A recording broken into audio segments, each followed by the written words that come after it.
प्यारे बच्चों, आप सभी का स्वागत है एसएसके ऑनलाइन क्लासेस में। उम्मीद करते हैं कि बच्चों आप लोग स्वस्थ एवं तंदुरुस्त होंगे। बच्चों आज हम लोग देखेंगे, आज के वीडियो में हम लोग क्या पढ़ने वाले हैं। हम लोग पढ़ने वाले हैं प्रश्नावली 1.3। हम लोग एनसीईआरटी के सिलेक्टेड क्वेश्चन पढ़ रहे हैं, उसमें से क्रम है 1.3 में कौन से प्रश्न आएंगे बच्चों। तो 1.3 से बोर्ड एग्जाम में दो टाइप के प्रश्न आते हैं। एक टाइप के प्रश्न क्या आएंगे बच्चों, √3 एक अपरिमेय संख्या है। इसमें दो ही प्रश्न पढ़ने बच्चों, √3 एक अपरिमेय संख्या है। अगर जी बच्चों √3 के अलावे आपको बोर्ड एग्जाम में √3, √5, √7 कुछ भी आ जाए तो इसी प्रोसेस से बनाना है। सिर्फ 2 के जगह 3 लिख देना, 3 पूछेगा तो 5 पूछेगा तो 5 लिख देना है। अब दूसरी टाइप के कौन से प्रश्न आएंगे बच्चों, तो एक रहेगा परिमेय संख्या, एक रहेगा अपरिमेय संख्या। अब यहाँ पर जोड़ पूछ दे, घटाव पूछ दे, गुणा पूछ दे। जोड़ यहाँ पर घटाव है तो कभी कभी प्लस दे के भी पूछेगा या तो गुणा पूछ दे। तो दो टाइप के प्रश्न, एक होगा केवल अपरिमेय, एक होगा परिमेय और अपरिमेय मिक्स रहेगा, उसे अपरिमेय आपको साबित करना है। तो ये दो ही टाइप के प्रश्न पढ़िए बच्चों आप लोग, बाकी जो भी प्रश्न आएगा इसी टाइप से आप लोग को बना डालना है, ठीक है। तो उम्मीद करते हैं कि आप लोग को समझ में आया होगा कौन सा किस टाइप के प्रश्न इस चैप्टर से आने वाले हैं। अब हम लोग चलते हैं सवाल पर। सवाल क्या है बच्चों, साबित करना है कि √3 एक अपरिमेय संख्या है। तो आपको बच्चों पहले ये मुख्य बात बता देते हैं, जब भी ऐसे प्रश्न एग्जाम में आए आपको पहला काम क्या करना है, इसका उल्टा मान लेना। √3 एक परिमेय संख्या है और जैसा कि बच्चों आप जानते हैं कि जब परिमेय संख्या रहेगा तो उसे p/q के रूप में लिखेंगे, और पहली बार p/q के रूप में लिखेंगे तो उसमें लिखेंगे a और b जो है अभाज्य संख्या। यानी आपको जो है दो संख्या लेना है a और b, उसमें कोई गुणनखंड नहीं होगा, यानी उसका कोई भी उभयनिष्ठ गुणनखंड नहीं होगा। और आपको साबित करके दिखा देना है कि इसमें एक उभयनिष्ठ गुणनखंड है। जैसे मान के चलेंगे कि कोई भी दो संख्या उसमें गुणनखंड हम बोल रहे नहीं है, लेकिन बच्चों आपने साबित करके दिखा दिया हमको कि इसमें एक उभयनिष्ठ गुणनखंड है, इसका मतलब है कि हम गलत बोल रहे हैं। बस इतना सा ही इसमें काम करना होता है, बाकी इसमें कुछ नहीं है। आपको सिर्फ भाषा डराने के लिए, बाकी इसमें कुछ नहीं है। अब देखो इसको कैसे बनाते हैं हम लोग। तो बच्चों मान के चलेंगे, माना कि सॉल्यूशन लिखेंगे बच्चों, लिखेंगे मान कि √2 एक, इसका उल्टा मानेंगे, एक क्या है बच्चों, परिमेय संख्या है। परिमेय संख्या है। परिमेय संख्या बच्चों जैसे ही होगा तो आप लोग जानते हैं सर √2 एक को परिमेय संख्या है, तो इसीलिए क्या होगा प्यारे बच्चों, इसीलिए √2 बराबर a/b, यानी उसे a/b के फॉर्म में लिख सकते हैं। ठीक है, बस इतना लिखना शॉर्ट में। अब यहाँ पर एक लाइन लिख देना है, a और b जो है वो भाज्य संख्या है। यानी a और b क्या है, सअभाज्य संख्या। सअभाज्य का मतलब हुआ प्यारे बच्चों कि a और b में कुछ भी कॉमन नहीं है, हम ये लेके चल रहे हैं, कुछ भी नहीं मिल रहा है। ब्रैकेट में लिख देंगे जहां a और, एकदम शॉर्ट नियम से बताएंगे, a और b अभाज्य, यानी सअभाज्य लिख दीजिए तो ज्यादा बेटर रहेगा बच्चों। सअभाज्य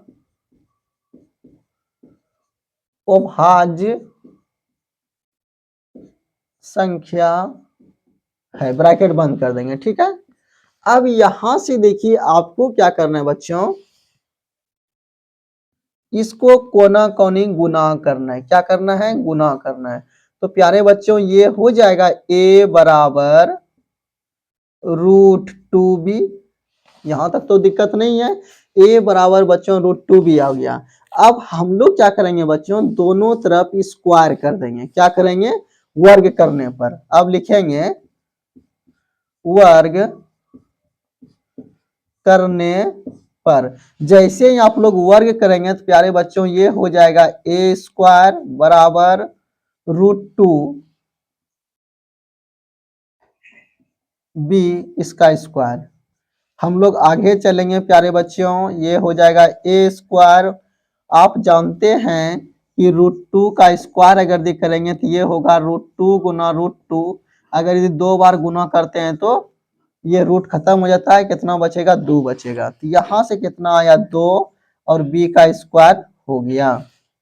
अब यहां से क्या करेंगे हम लोग, इसको इस साइड लिख लीजिए, यानी 2b² बराबर प्यारे बच्चों हो गया a² या b² बराबर कितना हो गया a² बटे 2।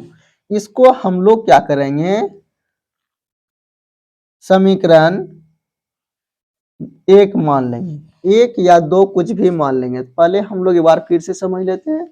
यहाँ पर वर्ग किए बच्चों तो a² बराबर इस इधर a² हो गया, इधर ये हो गया, ठीक है, √2 b का स्क्वायर।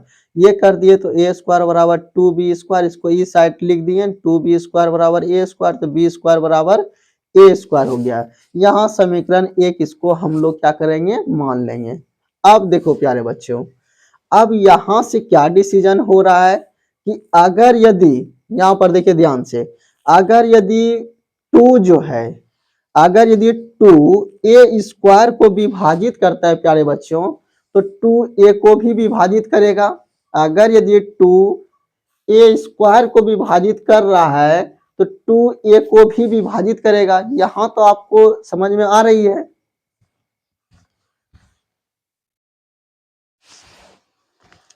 तो प्यारे बच्चों 2 अगर यदि a² को विभाजित कर रहा है तो 2a को भी विभाजित करेगा।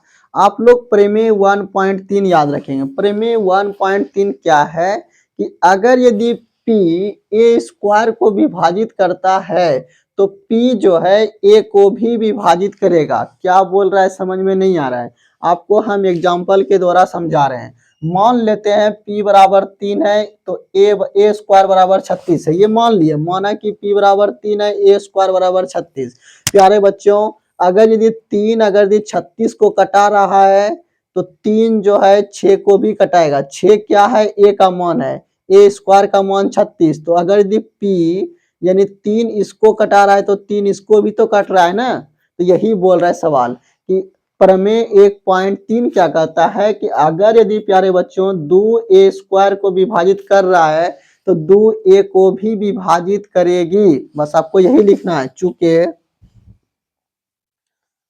तो आपको क्या लिखना है, चूंकि 2a² को विभाजित कर रहा है, इसलिए 2a को भी विभाजित करेगा। बस इतना लिख दिए प्यारे बच्चों कि 2 अगर यदि a² को विभाजित कर रहा है तो 2a को भी विभाजित करेगा। अब देखिए एक विरोधाभास तो आपने ला लिया। यहाँ अभी बोला कि इन दोनों में कुछ भी कॉमन नहीं है, लेकिन आपने a में 2 को ला दिया। अब क्या कोशिश रहेगा बच्चे b में 2 को लाने का। इसको समीकरण 1 मान लिए। अब यहाँ लिखने के बाद हम लोग अब आगे क्या करेंगे, इसको थोड़ा मिटा देते हैं प्यारे बच्चों।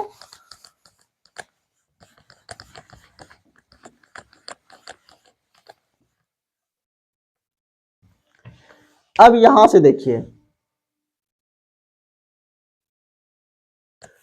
तो यहां से अगर यदि प्यारे बच्चों 2a को विभाजित कर रहा है, तो जैसे मान लीजिए अगर यदि आप 5 में 2 से भाग करेंगे, ये लाइन समझिए बढ़िया से, 5 में अगर यदि 2 से भाग करेंगे तो यहाँ कुछ भी आएगा। तो यहाँ देखो मान लेते हैं कि यहाँ a बार में कटा, तो आप ये प्यारे बच्चों 5 बराबर क्या लिखेंगे, 2a लिखेंगे ना, और प्लस यहाँ पर जो शेष रहता है वो लिखेंगे।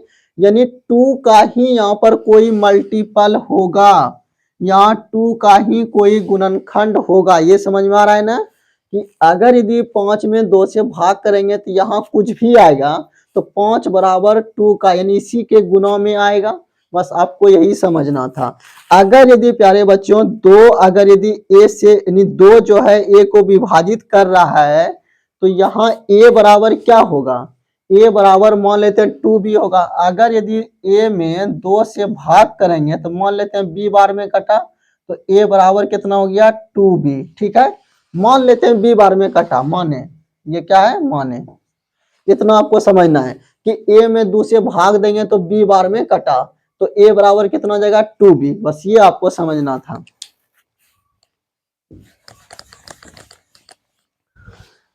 अब यहां से देखिए, तो यहां से क्या हो जाएगा प्यारे बच्चों, इसीलिए a बराबर 2। अब यहां जो आपने मान लिया है a और b, जो मान लिया आपने a और b नहीं मानेंगे, उसे कंफ्यूज हो जाएगा, c मान लीजिए 2c।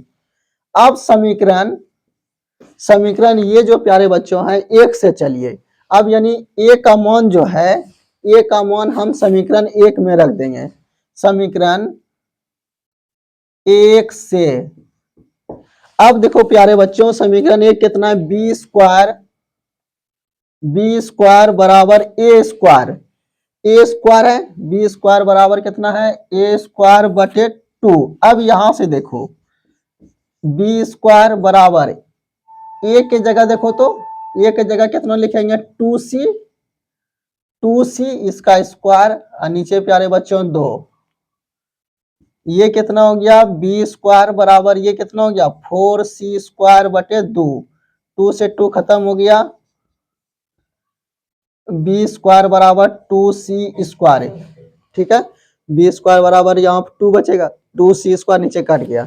अब यहां तक करने के बाद आप लोग क्या करेंगे प्यारे बच्चों, ये 2c स्क्वायर बराबर बी स्क्वायर यहां तक कर दिए। अब इधर हम मिटा दे रहे हैं। ठीक है,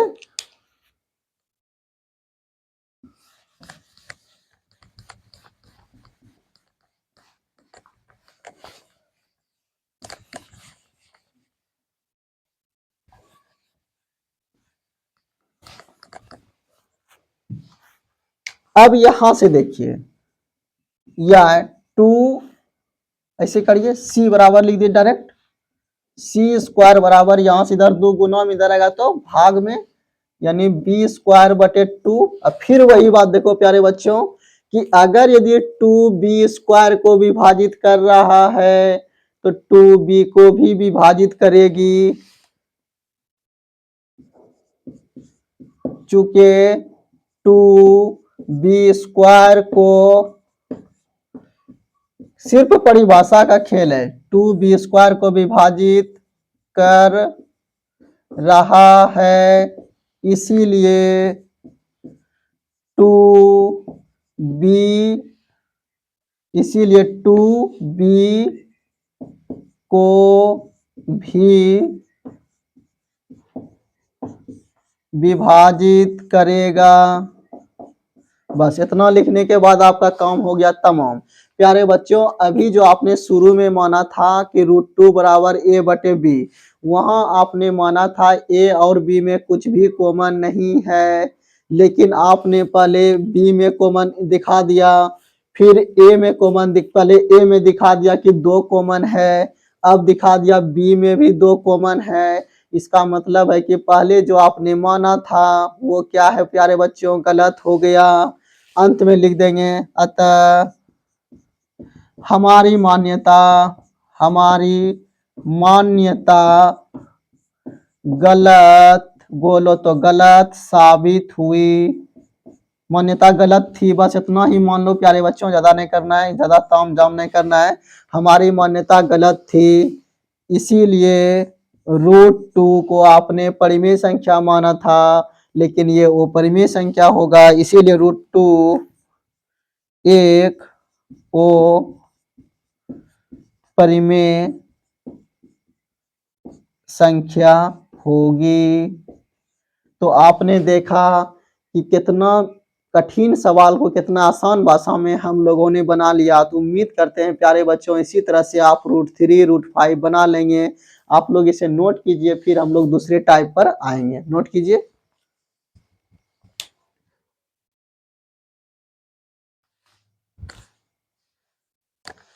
दूसरे टाइप के प्रश्न बच्चों, जो पहले टाइप हम लोग पढ़े उससे थोड़ा आसान है, ये थोड़ा आसान है। इसको कैसे बनाएंगे प्यारे बच्चों, आप लोग लिखेंगे सॉल्यूशन वही लिखेंगे, माना कि 5 माइनस रूट 3 एक ओ परिमेय, यानी परिमेय, आपको परिमेय साबित करना है तो परिमेय मान के चलेंगे। माना 5 माइनस रूट 3 एक परिमेय संख्या है। अब आपको क्या करना है, इसीलिए 5 माइनस रूट 3 बराबर आपको जो समझ में आता है वहां लिख दीजिए, ए या बी, बी बटे सी, कुछ भी लिख दीजिए, ए बटे बी, ठीक है। उसके बाद लिख दीजिए जहां ए और बी क्या है बच्चों, पूर्णांक है। क्या है, पूर्णांक है। अब प्यारे बच्चों बोलेंगे पूर्णांक क्या मतलब, पूरा पूरी हो, जैसे कि 2.5 ये पूर्णांक नहीं है, 1/2 पूर्णांक नहीं है, 2, 3 मतलब पूरा पूरी, ठीक है। अब यहां से देखिए प्यारे बच्चों, इसको ऐसे कर लेंगे हम लोग, 5 इधर कर लीजिए, a/b बराबर √3। अभी आप लोगों ने बच्चों पढ़ा कि √3 यानी √2 वो परिमेय संख्या है। वो परिमेय संख्या का डेफिनेशन क्या है, रूट के अंदर वैसी संख्या जिसका हम लोग वर्गमूल नहीं निकाल सकते हैं उसे वो परिमेय संख्या बोलेंगे, बाकी सब परिमेय संख्या, ठीक है। अब यहां से देखिए, अब यहां पर लिखेंगे चूंकि 5 ए तथा बी पूर्णांक है, इसीलिए 5 माइनस ए बटे बी परिमेय संख्या होगी। अगर भी प्यारे बच्चों आपको समझ में नहीं आ रहा है तो 5a माइनस बी यानी कि पूर्णांक बटे पूर्णांक परिमेय संख्या, यानी पूर्णांक जो है एक तरीका का परिमेय संख्या है। अगर जो आप लोग समझना चाहें तो पूर्णांक एक परिमेय संख्या है, इतना मान के चलेंगे कि पूर्णांक भी एक क्या है प्यारे बच्चों, परिमेय संख्या है, बस ये मान के चलना है। पूर्णांक में जैसे लिखे 2, तो 2 भी तो एक परिमेय संख्या है ना, क्या कि उसको 2/1 लिख पाएंगे आप लोग। तो यहां से अब देखो बच्चे, तो लिखेंगे चूंकि, अब देखो अगर यदि इसको आपने परिमेय संख्या माना है तो ये भी परिमेय होगा, लेकिन आपने पहले ही साबित करके दिखा दिया है कि √3 एक परिमेय है। तो लिखेंगे क्योंकि परिमेय संख्या कौन हुआ, ये परिमेय संख्या बराबर नहीं हो सकता है, ये क्या है, वो परिमेय संख्या के वो परिमेय संख्या, ठीक है। अतः हमारी मान्यता गलत थी। हमने जो माना था कि 5 माइनस √3 एक अपरिमेय संख्या, वो गलत साबित हो गया, इसका मतलब वो अपरिमेय है। इसीलिए 5 माइनस √3 एक अपरिमेय संख्या होगी। तो प्यारे बच्चों, उम्मीद है कि आप लोग को समझ में आई होगी सवाल। आप लोग कोशिश करें क्वेश्चन नंबर 3 को अपने से बनाने की, नहीं तो हम सोल्व कर दे रहे हैं, आप लोग इसे नोट कीजिए।